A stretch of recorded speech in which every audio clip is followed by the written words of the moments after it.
नमस्कार, मैं हिमांशु कुमार, आप देख रहे हैं वेब समाचार।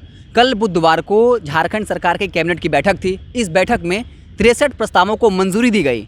हम बता दें कि कैबिनेट सेक्रेटरी ने कहा कि ये पहली बार हुआ है झारखंड में जब एक साथ 63 प्रस्तावों को मंजूरी दी गई। अब आपको समझ जाना चाहिए ऐसा क्यों हो रहा है, क्योंकि 29 दिसंबर को हेमंत सरकार अपने कार्यकाल का 1 साल पूरा करने वाली है। तो उस दिन वो बताना चाहती है कि हेमंत सरकार जो है किसानों की सरकार है, आम लोगों की सरकार है, मजदूरों की सरकार है, और इसको लेकर कई प्रस्ताव जो हैं उनको स्वीकृति दे दी गई है। कैबिनेट ने स्वीकृति प्रदान कर दी है।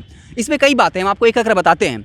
इसमें ये स्वीकृति दे दी गई कि 15 लाख लाभुकों को राशन कार्ड दिया जाएगा। ये 15 लाख नए लोग होंगे जिनको राशन कार्ड का लाभ जो है मुहैया कराया जाएगा। इसके अलावा उन्होंने कहा कि जो आयुष चिकित्सक हैं, जो आयुष डॉक्टर हैं, उनके रिटायरमेंट का जो मियाद है, वक्त है, वो बढ़ा दिया गया है। पहले 60 साल में रिटायरमेंट लेते थे, अब वो 65 साल में रिटायर होंगे। इसके अलावा 10 झारखंड के ऐसे विद्यार्थी होंगे जिनको विदेशों में उच्च शिक्षा के लिए पूरा पैसा दिया जाएगा। इसके अलावा जो भी वीज़ा हो, चाहे वो यातायात वीज़ा हो, भत्ता हो, यातायात भत्ता हो, स्वास्थ्य बीमा हो, हर तरह की सुविधा विद्यार्थियों की दी जाएगी। उनका 1 रुपया खर्च नहीं होगा। जब वो विदेश जाएंगे तो पूरा खर्च जो है वो झारखंड सरकार उठाएगी। इसके अलावा झारखंड सीबीआई के चिट फंड मामले के निष्पादन के लिए एक न्यायिक दंडाधिकारी कोर्ट की स्थापना की स्वीकृति दे दी गई है। इसके अलावा जो सांसद विधायक हैं उनके कर्ज के निष्पादन के लिए एक कोर्ट की गठन का भी स्वीकृति जो है हेमंत सरकार ने दे दिया है। तो इस तरीके से कई ऐसी योजनाएं हैं जिसकी स्वीकृति झारखंड सरकार द्वारा दी गई है। इसके अलावा किसानों को लेकर चाहे वो ऋण माफ़ी का मामला हो कि 50,000 से या उससे कम जो ऋण लिए उनकी माफ़ी होगी। इसके अलावा पशुधन योजना, अगर किसी किसान की फसल बर्बाद होती है तो जो अब पैसा है वो बीमा कंपनी नहीं बल्कि खुद सरकार देगी। ऐसी कई योजनाओं पर हेमंत सरकार ने जो है मुहर लगा दी है। अब इस पर काम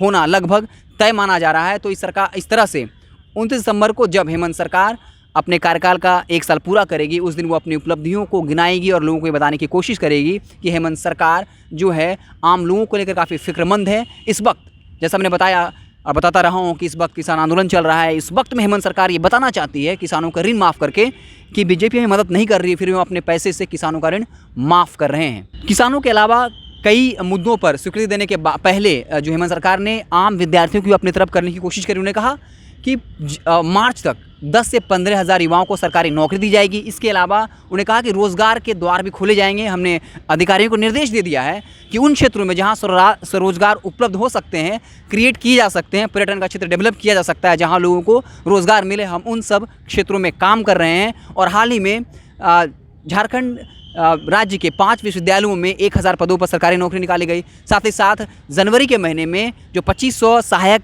प्रधानाध्यापक के पद हैं उन पर भी बहाली निकाली जाएगी। झारखंड लोक सेवा आयोग को प्रस्ताव भेजा जाएगा। इसके अलावा उन्हें कहा था कि हम 10 से 15 हज़ार सरकारी नौकरी देंगे। तो इस तरीके से हेमंत सरकार 29 दिसंबर तक जो है ये बताने की कोशिश करेगी कि वो हर किसी के लिए, चाहे वो किसान हो, युवा हो, विद्यार्थी हो, मजदूर हो, उसके लिए फिक्रमंद है। लेकिन बीजेपी भी कमर कसने को तैयार है। वो लगातार झारखंड सरकार को घेरने का प्रयास भी कर रही है। तो इस तरीके से आप देख रहे थे वेब समाचार। अगर आपको हमारा वीडियो पसंद आया तो लाइक करें, कुछ सुझाव देना चाहते हैं तो कमेंट के जरिए बताएं, और अगर आपने हमारे चैनल को सब्सक्राइब नहीं किया तो सब्सक्राइब जरूर कर लीजिएगा। बहुत बहुत धन्यवाद।